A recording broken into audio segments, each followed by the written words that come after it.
You ask Tiger to solve. This deals with linear equations with one unknown. The final result is x equals -60. Let's solve it step by step. Simplify the expression.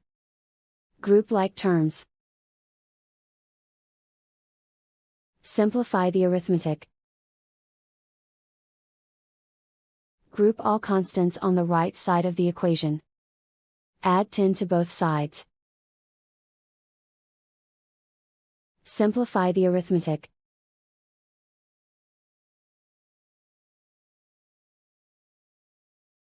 Isolate the x. Multiply both sides by inverse fraction 6 over -1. Group like terms. Multiply the coefficients. Simplify the arithmetic.